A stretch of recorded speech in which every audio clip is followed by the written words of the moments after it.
Amis, auditeurs, auditrices, téléspectateurs, téléspectatrices de la radio, télévision, nourriture spirituelle, RTNS. Frère Maxime, nous rassembler aujourd'hui dans nos bon Dieu grand maître là, bon Dieu papa, bon Dieu la vie, les mêmes qui fait nos faveurs, les mêmes qui fait nos grâces, qui permettent de vivre toujours. Nous dit merci pour ça. Et nous dit merci pour tout ça le fait pour nous, pour ça la continue faire pour nous dans la vie. Frère Maxime, je dis à rubrique la vie des saints, rive la caille. Je dis à qui c'est 28 janvier 2025. L'église maman nous a fêté un grand saint dans l'église là, qui c'est Saint Thomas d'Aquin. Saint Thomas d'Aquin, lui-même qui c'est docteur de l'église, qui aurait les docteur Angelicus, docteur angélique, lui-même qui te reconnaître grandeur bon Dieu, malgré toute connaissance li, tout savoir li, malgré tout intellectuel li, il te reconnaître grandeur bon Dieu dans la ville. Et il te reconnaître que sans la foi, pas qu'à la raison. Parce que la raison est éclairée par la foi. C'est lui-même qui te fait équilibre ça pour nous entre la foi et la raison. Et c'était un grand philosophe. C'était un grand théologien dans l'église là. C'est ça que fait, il était un titre docteur de l'église. Frère Maxime, nous pourrons attendre ensemble avec qui est ce monde Saint Thomas d'Aquin et qui ça il était qu'on fait dans l'église là et qui mode de ville te qu'on mène. Comment te contribuer dans la vie de l'église là.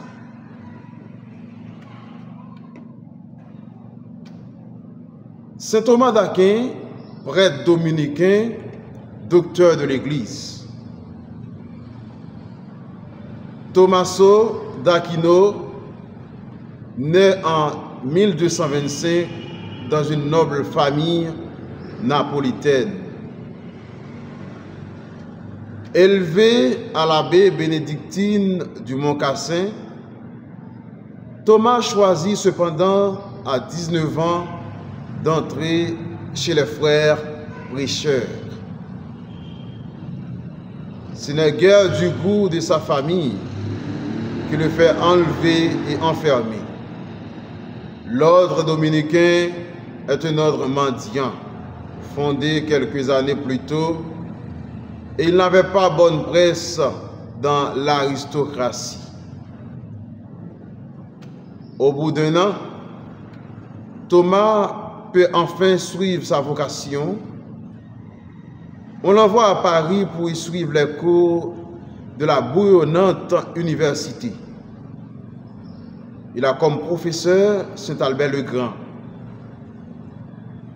Pour ce dernier, il faut faire confiance à la raison et à l'intelligence de l'homme pour chercher Dieu.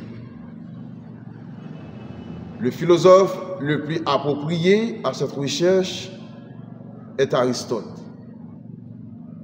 Thomas retient la leçon. Devenu professeur, il s'attelle à un gigantesque travail pour la mettre en œuvre. Connaissant très bien Aristote et ses commentateurs, mais aussi la Bible et la tradition patristique chrétienne. Il élabore une pensée originale qu'il expose dans de multiples ouvrages, dont le plus connu est la Summa Theologiae, Somme théologique. Comme professeur, il doit aussi soutenir de véhémentes controverses avec des intellectuels chevronnés. Il voyage aussi à la demande des papes. Mais c'est l'étude qui a toute sa faveur. À la possession de Paris, la grande ville, il dit préférer le texte correct des homélies de Saint Jean Chrysostome sur l'évangile de Saint Matthieu.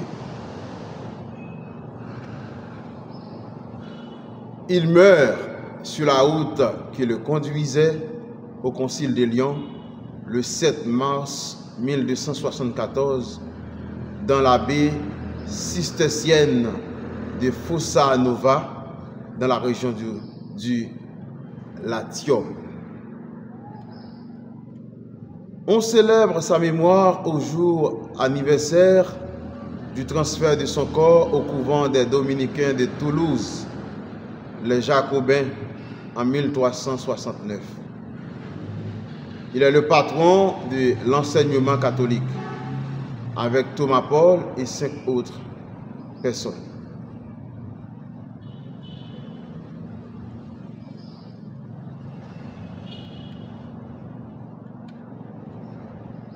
Saint Thomas d'Aquin est un grand penseur.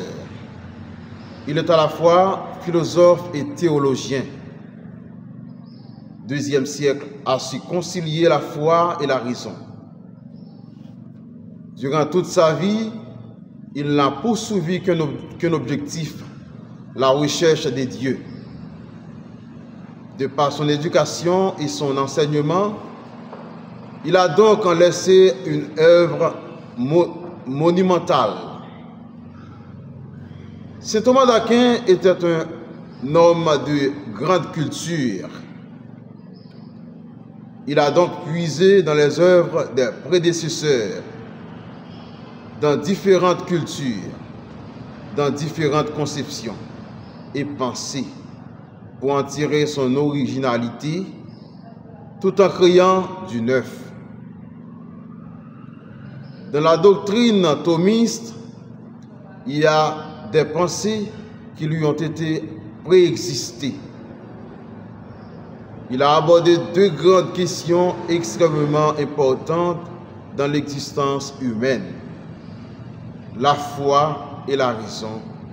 C'est ce qui lui a permis d'être surhomme. Docteur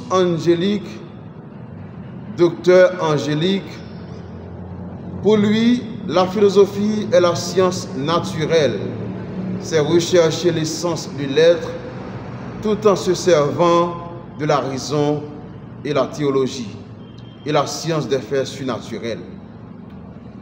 La philosophie thomiste a donc débuté par un acte de foi en la vérité de l'être. Chez lui, l'être fait partie intégrante de sa philosophie. Le problème de l'être ne se pose qu'à l'homme. C'est donc l'homme qui se pose le problème de l'être. La question de l'être est dans l'homme. Dans la question de l'être, l'homme est à la fois problématisé avec R et problématisé avec E accent aigu. Mais il ne se laisse pas enfermer dans cette question. Il la domine par son intelligence, par sa connaissance et sa raison. C'est donc le problème de l'être qui réside dans l'homme qui est la base ou le fondement de la philosophie de saint Thomas. De plus, saint Thomas, en tant qu'amate hors Dei, un fou des dieux, il a donc passé toute sa vie en la quête de la connaissance des dieux. Il était un homme humble, obéissant, chaste, charitable, etc. En fait, il a cultivé beaucoup de vertus telles que la pureté du cœur, la conscience, l'acceptation de l'autre, etc. C'est ce qui a fait de lui un homme vertueux et enfin un saint. Il a mis toute sa science au service de l'Église. Il n'a rien ajouté ni rien diminué. Net plus net minus dans la doctrine de l'Église. Et il n'a rien dit en contradiction avec la doctrine de l'Église. De plus, comme le pape Jean 22 l'a dit, saint Thomas ne parlait pas sans l'inspiration de l'Esprit Saint. Il a fait autant de miracles qu'il a écrit d'articles. Et il a tout composé avec une science supérieure à la science humaine. Donc, saint Thomas est un modèle pour l'Église et pour le monde. Il a donc donné les différentes directives à suivre pour parvenir à la perfection. Non pas à la perfection absolue, qui peut être attribuée seulement à Dieu, mais la perfection relative. Il est donc un modèle à imiter pour parvenir à la perfection et à la connaissance de Dieu. Il nous apprend le chemin à prendre pour rechercher Dieu et le trouver. Enfin, tant qu'il existe d'hommes à vivre, le problème de l'être se pose et sera posé continuellement. Et comme l'a si bien dit Thomas d'Aquin, philosophiquement, la fin dernière de l'homme, de toute chose, est la vérité de l'être. Ensuite, tant qu'il existe d'hommes, la quête de Dieu reste encore vivante et saint Thomas nous a donné les directives à suivre pour parvenir à la connaissance de Dieu et au bonheur. Thomas d'Aquin, docteur de l'Église catholique, Fra Angelico, 1395-1455, considéré comme l'un des principaux maîtres de la philosophie scolastique et de la théologie catholique. Il est canonisé le 18 juillet 1323 par le pape Jean 22, puis proclamé docteur de l'Église par Pie V. En 1567 et patron des universités, écoles et académies catholiques par Léon XIII en 1880. Il est également l'un des patrons des libraires. Il est aussi qualifié du titre de docteur angélique, doctor angelicus, ou encore de prince des scolastiques. Son corps est conservé sous le maître-autel de l'église l'ancien couvent des Dominicains de Toulouse.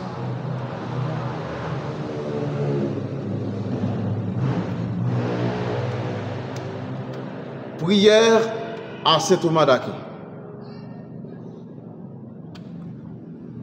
Ô Dieu, qui pouvait tout et qui donnait les vertus.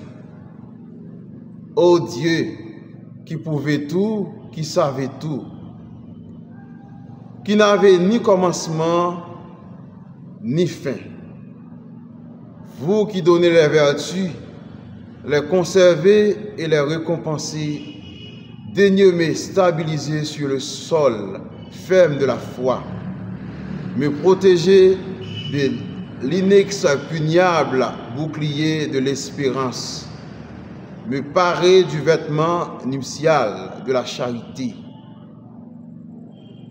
Donnez-moi par la justice de vous être soumis, par la prudence d'éviter les pièges du diable, par la tempérance de garder un juste milieu, par la force de supporter patiemment l'adversité.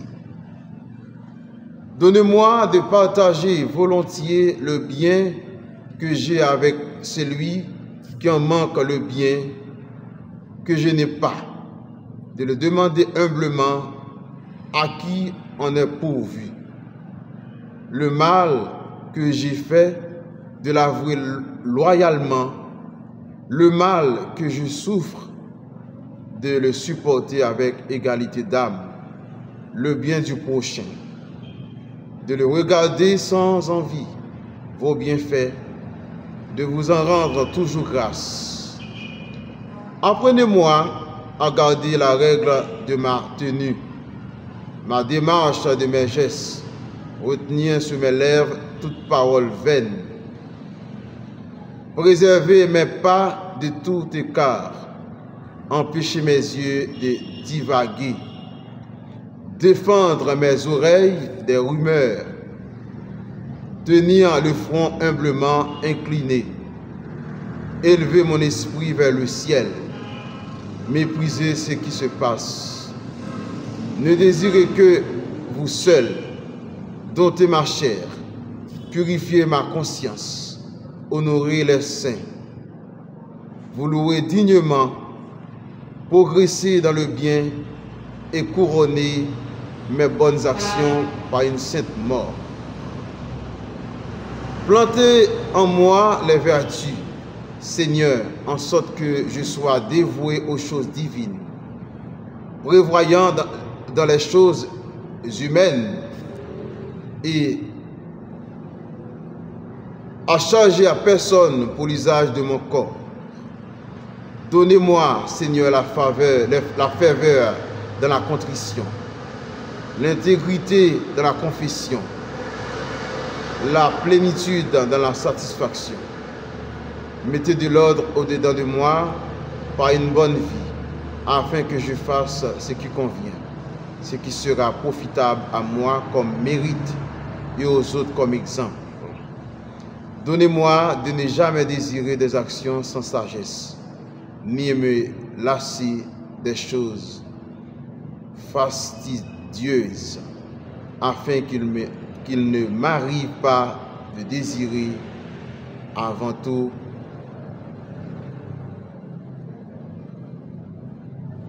avant le temps ce que je dois faire ou de laisser avant de l'avoir mené à bonne fin. Ainsi soit-il. Frère Maxime, après nous finissons temps de l'histoire, docteur de l'église Saint-Thomas d'Aquin, après nous finissons écouter comment l'État vive, comment l'État a une grande dévotion pour l'église là, comment l'État reconnaît grandeur bon Dieu, comment l'État, malgré toute connaissance, tout savoir, malgré tout intellectuel l'État reconnaît que bon Dieu existait. Il te connaît tout ça, li gagne c'est dans bon Dieu au sorti. Toute connaissance que monde a possédé, tout ça est au sorti dans bon Dieu. Frère Maxime, on nous demande grand saint ça qui c'est Saint Thomas d'Aquin, qui c'est patron nous dans l'église là, patron des philosophes, patron des universitaires. On nous demande à Saint Thomas pour le susciter nous, pour le nous la foi ça, pour le permettre nous de plus d'intelligence dans le travail bon Dieu. Dans l'église là, dans tout ça qu'on entreprend qui a un rapport avec bon Dieu. Pour le nous sagesse là, intelligence là, pour le nous humilité là. Comme ça, n'a suscité l'autre fois dans nous yo.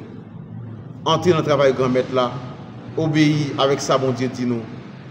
Et nous avons place côté mon Dieu dans le ciel là. On nous demande à Saint Thomas d'Aquin pour le prier pour nous, pour le prier pour toute l'église là. Comme ça, on a vu saint, même gens ensemble avec lui un jour, et on a fait place pour faire une action nous. Déjà, moi, je souhaite nous bonne écoute et bonne méditation avec Saint Thomas d'Aquin.